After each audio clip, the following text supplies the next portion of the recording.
Coucou tout le monde, j'espère que vous allez bien parce que moi honnêtement, je sais plus. Commençons par le commencement du coup. Bienvenue dans ce nouveau vlog et sur ma chaîne, je suis Manon, la reine des dragons. Je pense qu'il est temps qu'on parle d'un problème. Un vrai problème. Un problème qui touche probablement énormément de lecteurs, hein, soyons bien d'accord.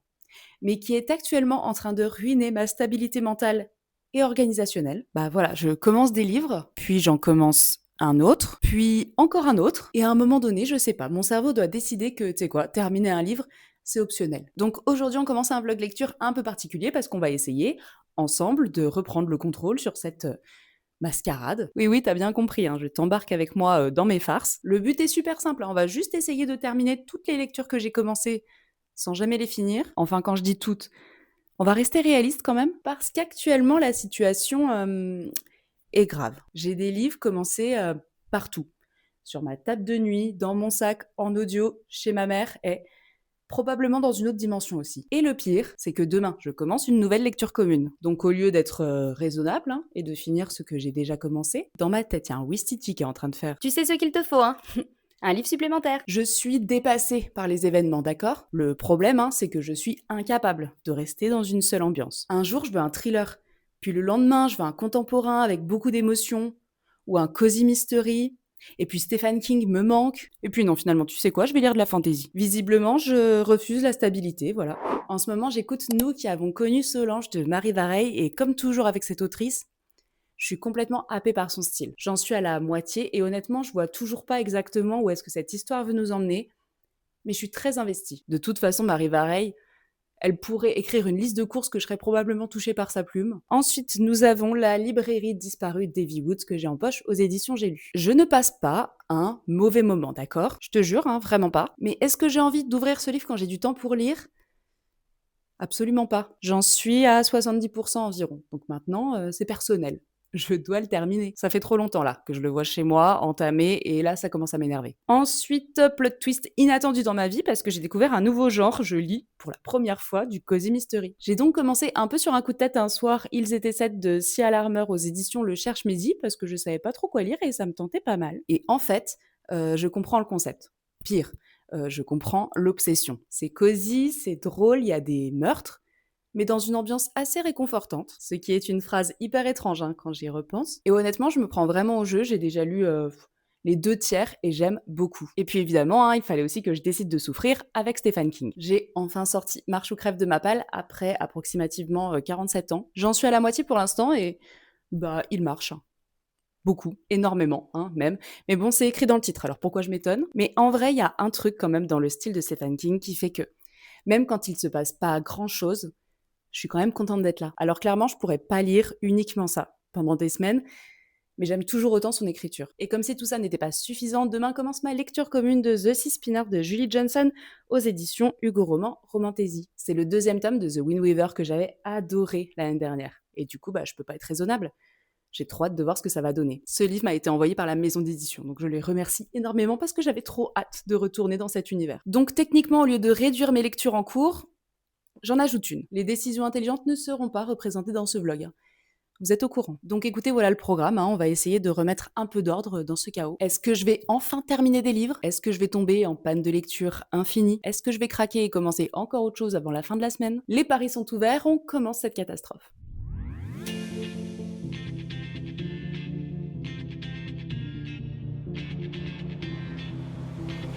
When my days end, I might just fall in love. I know the DJ and I love this song. Me and you and the night feel so young. Every single moment has led up to this one. Whoa, did the stars align? Whoa, maybe it's a sign. We should do tonight again. Even in another lifetime, find me then, and let's do tonight again.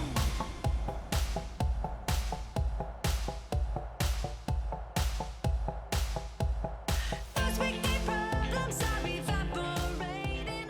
Maybe I'm just Comme c'est l'heure du goûter, je me suis fait un café. Ok, objectif de ce soir, reprendre La librairie disparue. Je suis à 76%, donc théoriquement, je suis proche de la fin. Mais Chaque fois que je prends ce livre, mon cerveau me dit: «Eh, on pourrait faire du tricot, non?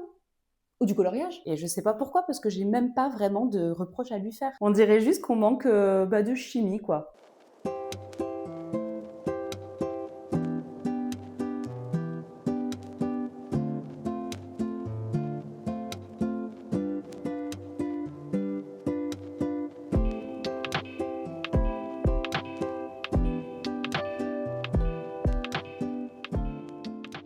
Bon, j'ai lu quelques chapitres et honnêtement, je pense vraiment que mon problème avec ce livre, c'est qu'il me manque un attachement émotionnel. Genre c'est mignon, hein, c'est sympa, mais j'ai pas ce besoin, compulsif de tourner les pages, tu vois? Et quand on lit beaucoup, je sais pas, je pense que ça joue énormément. En gros, pour vous pitcher un petit peu le roman, on va suivre, 3 personnages qui sont tous liés à une librairie un petit peu, mystérieuse puisqu'elle disparaît et elle réapparaît. Enfin, il y a tout un côté un petit peu magique et réconfortant avec des livres qui trouvent les bonnes personnes au bon moment. On alterne entre plusieurs temporalités et plusieurs personnages qui sont tous un peu, perdus dans leur vie, quoi, et la librairie sert en quelque sorte de point de connexion entre eux. Il est éclaté, mon résumé. Bref, en gros, ça parle de livres, de destins croisés, de secrets de famille, avec une ambiance cosy irlandaise et un peu de magie quand même. Et oui, je suis un peu frustrée parce que sur le papier, c'est tout ce que j'aime. Quand je l'ai acheté, tu sais, il y avait le petit bandeau avec écrit dessus à offrir aux amoureux des livres.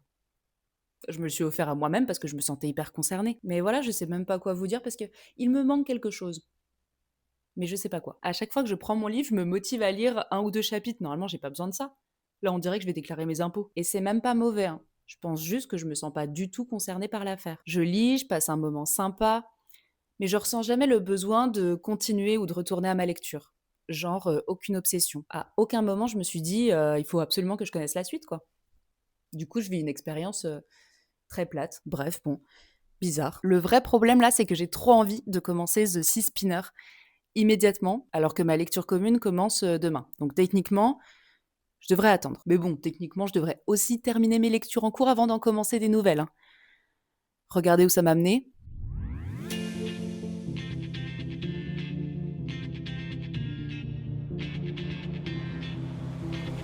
When my days end, I might just fall in love. I'm the DJ and I love this. Bonjour, bonjour, petit update de cette catastrophe littéraire qu'est ce vlog. Hier soir, j'étais censée avancer vraiment dans la librairie disparue et au final, je crois que j'ai passé plus de temps à regarder le plafond et à penser à mes autres lectures plutôt qu'à lire. Réellement, ce qui est extrêmement mauvais signe. Bah écoutez, je crois que ça y est, hein, je suis officiellement tombée dans cette relation toxique où j'ai pas envie d'abandonner un livre, mais où j'ai pas non plus envie de passer du temps avec lui. Par contre, je n'arrête pas de penser à Ils étaient sept. Et ça me perturbe un peu parce que je pensais pas du tout être le genre de personne cozy mystery. Genre, regardez-moi, je passe de Stephen King à une ambiance cosy avec des meurtres confortables. Mes goûts littéraires n'ont aucune cohérence. Du coup, écoutez, ce matin, je vais retourner à ma lecture parce que j'ai vraiment envie d'avoir le fin mot de l'histoire, donc je vous tiendrai au courant. Et cet après-midi, j'ai un rendez-vous à 14h, donc il va falloir que j'y aille. Et après, j'aimerais beaucoup passer à la librairie parce qu'il y a 2 sorties qui me font de l'œil. Donc si j'arrive à me les procurer, je viendrai vous en reparler.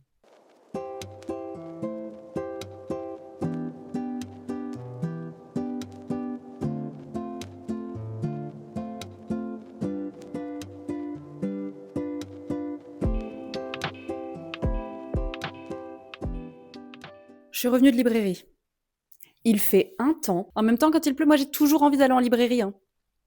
Mais comme j'habite dans le nord-est de la France, voilà le problème. Bon, et je suis revenue avec 2 livres. On en a déjà parlé, hein, je suis incapable d'en acheter qu'un. Et 2 dystopies d'ailleurs. Visiblement, l'anxiété du monde réel ne me suffit pas. Attends, je vais les chercher, j'enlève mon kawaii et je te montre ça. D'abord, j'ai trouvé le protocole de Marie Arden aux éditions Le Gros Caillou et franchement, le concept a l'air absolument terrifiant. On est en 2121 et les humains ne dorment plus. Genre, fini les siestes. Fini les je vais me coucher tôt pour être en forme demain matin. L'humanité a subi une thérapie génétique massive pour survivre, sauf qu'en échange, les gens deviennent progressivement violents à cause d'une hormone qui s'accumule dans leur corps. Oui, c'est charmant. Et du coup, une énorme entreprise qui s'appelle Cryosalis a créé le protocole qui est censé contrôler tout ça. Et évidemment, hein, quand une méga entreprise te dit t'inquiète, on gère, bah, c'est à ce moment-là que le monde commence à exploser. Et nous, on va suivre Lika, la fille du patron de cette société, qui découvre peu à peu que quelque chose cloche.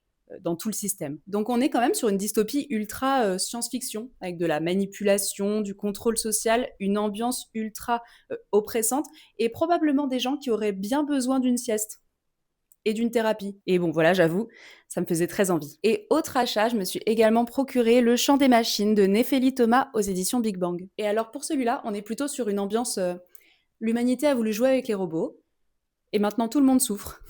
Le classique, hein, j'adore. Et en gros, d'après ce que j'ai compris, les machines, qui sont appelées ici les défaillants, ont provoqué la chute de la civilisation humaine. Donc maintenant, les survivants vivent soit à la surface, dans le chaos total, soit dans des cités souterraines ultra technologiques appelées SPES, qui est déjà un nom qui sent le secret gouvernemental douteux à plein nez, si vous voulez mon avis. Et du coup, on va y suivre plusieurs personnages. Till, qui survit dehors après avoir tout perdu, Orion, qui fait partie d'une milice, et Estia, une technologicienne qui commence doucement à réaliser que son monde est peut-être un poil mensonger. Et visiblement, tout le roman tourne autour d'une seule question, hein. Qui sont vraiment les méchants? Est-ce que c'est les machines ou est-ce que c'est les humains? Donc clairement, on a robots flippants, société contrôlée, survie, révélation, fin de famille. Et ça annonce du lourd, hein. Et en plus, c'est le livre qui a remporté le concours Big Bang Young Adult, marrainé par Margot Dessen cette année. Et comme je lui fais confiance les yeux fermés, bah, j'ai pas résisté. Et alors, revenons à nos moutons, parce que ce matin, j'ai quand même eu le temps de lire quelques chapitres de Ils étaient sept, et honnêtement, je commence à comprendre pourquoi les gens deviennent addicts au Cozy Mystery. Parce que c'est littéralement du drama, des suspects, des secrets, avec une ambiance qui te donne envie de boire un thé sous un plaid. C'est un peu comme regarder une enquête criminelle à la télé en se sentant parfaitement en sécurité. Et ce livre, c'est littéralement un club de lecture d'obsédés d'Agatha Christie qui se retrouvent impliqués dans une vraie enquête criminelle. Bah, c'est un concept de génie, moi j'adore. On va y suivre Alicia, qui est une énorme fan de romans policiers et qui en a marre des clubs de lecture un peu snob. Donc elle va créer son propre club de lecture dédié uniquement au polar. Et très vite, 7 membres vont rejoindre le groupe et ils organisent des petites réunions, ambiance thé, petits gâteaux, discussion sur Hercule Poirot. Mais très vite, hein, les choses vont devenir quand même assez problématiques puisqu'on assiste à une tentative d'homicide puis à une disparition. Et évidemment, tout ce petit groupe va immédiatement se transformer en détective amateur. Et vraiment, ce que j'adore, c'est que ce livre assume à fond son amour pour Agatha Christie. J'ai même un peu envie d'en lire maintenant. Il y a des références partout, c'est cosy, mais il y a quand même assez de mystère pour te faire soupçonner littéralement chaque personne qui respire encore. Et je pensais sincèrement que le cozy mystery, c'était un genre peut-être trop sage pour moi. Pourtant, hier soir, à minuit et demi, j'étais dans mon lit en train de murmurer toute seule. Barbara est bizarre. Je lui fais pas confiance. Bon, contrairement à Stephen King, hein, qui lui veut me faire vivre une expérience psychologique intense. Oui, parce que ce matin, j'ai aussi eu le temps d'avancer un petit peu ma lecture de Marche ou crève de Stephen King, et honnêtement, bah, il y a beaucoup de marches. Énormément, énormément, énormément de marches. Mais j'adore parce que je trouve vraiment que Stephen King, il a du talent pour que tu t'attaches au personnage sans t'en rendre compte. Bon, c'est pas une lecture facile, mais ouais, j'aime beaucoup. Même si je souffre aussi, hein, avec ces gars qui marchent depuis 300 pages.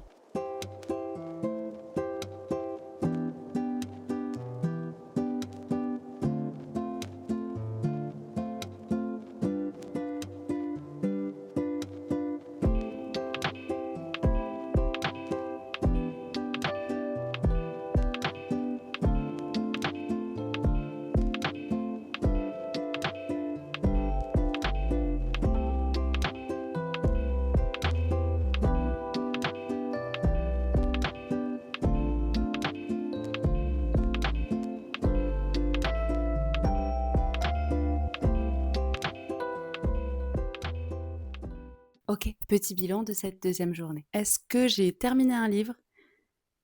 Non. Est-ce que j'ai avancé? Bah, techniquement, oui. Est-ce que la situation est toujours chaotique?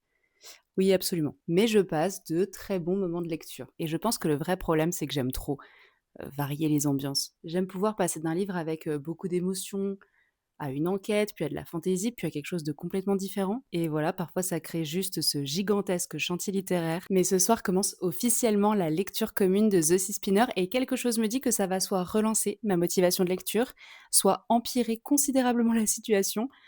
On verra bien. Donc je vais terminer ma lecture de ces premiers chapitres avant d'aller dormir et je vous en parlerai demain.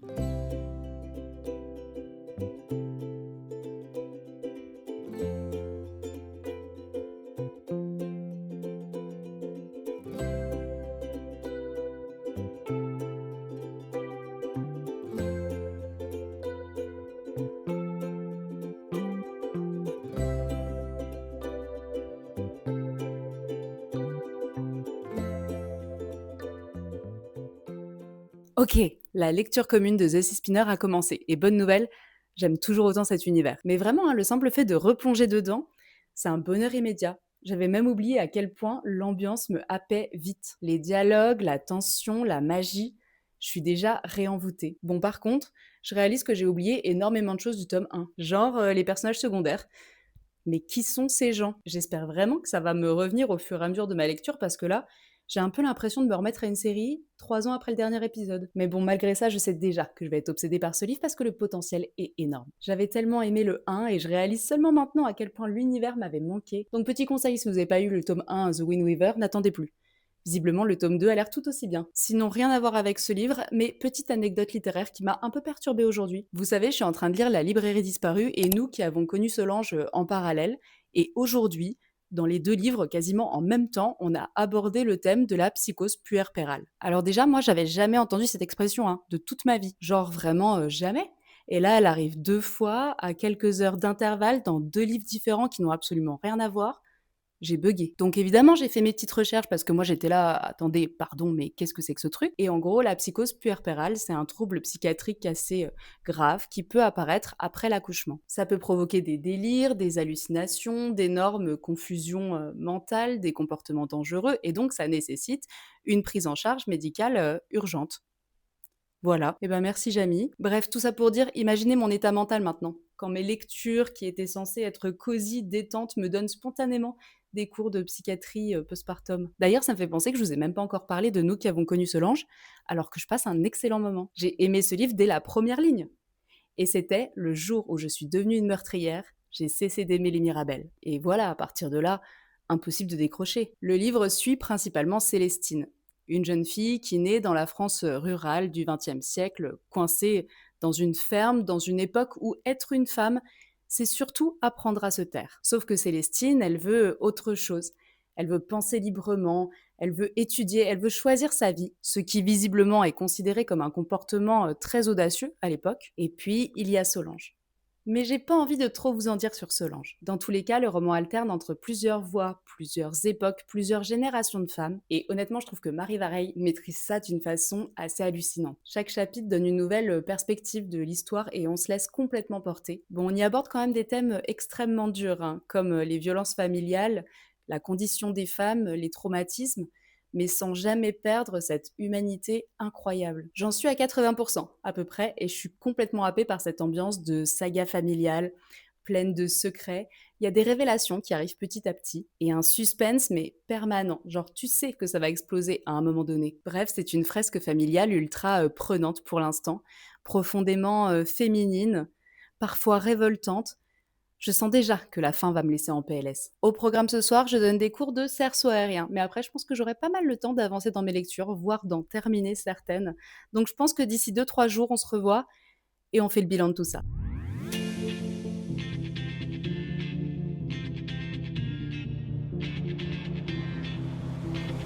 One might dance and I might just fall in love. I know the DJ and I love this song. Me and you every night feel so young. Every single moment has led up to this one. Whoa, did the stars align?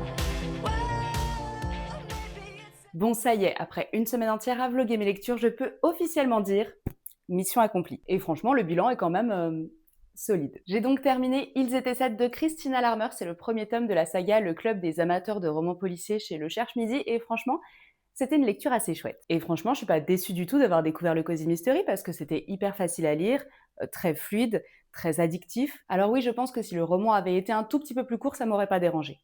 Les révélations finales ne m'ont pas bouleversée, mais ça fonctionne quand même très bien. J'ai passé un bon moment et surtout, j'ai envie de continuer la série. Donc pour moi, c'est validé. Ensuite, j'ai terminé ma lecture audio de Nous qui avons connu Solange, et là, je dois bien vous avouer que c'était un sacré coup de foudre. Déjà, l'audio est vraiment top, hyper quali. Et je dois vous avouer que j'étais partie un peu dubitative, et plus l'histoire avançait, plus les émotions prenaient de l'ampleur, et la fin m'a complètement bouleversée. C'est une histoire de femmes, de transmission, d'héritages familiaux, de vies qu'on subit parfois plus qu'on ne les choisit. Et encore une fois, Marie Vareille, elle m'a eu par les sentiments. Cette dame ne sait visiblement pas écrire de mauvais livres.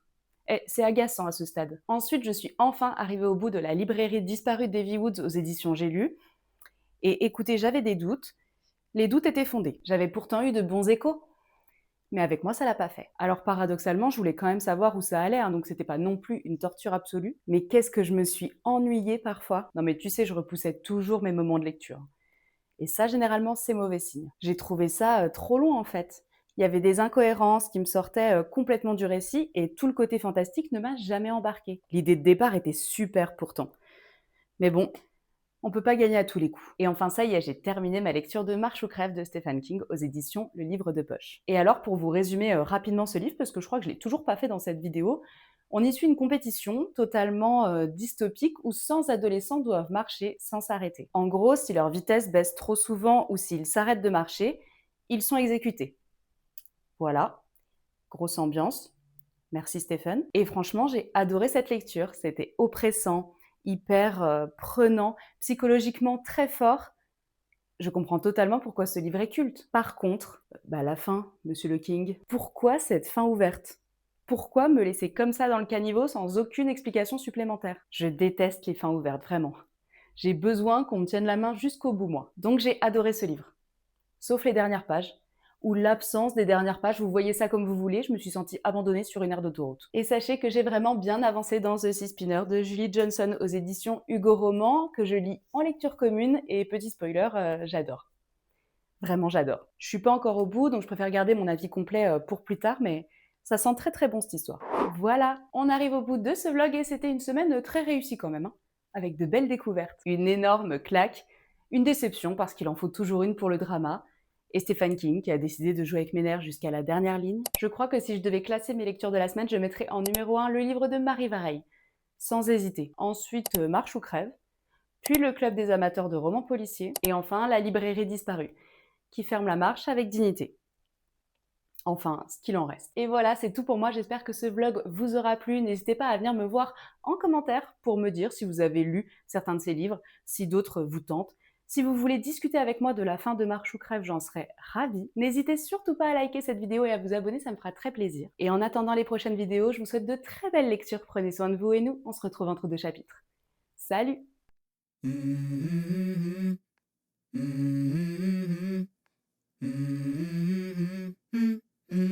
Let's go.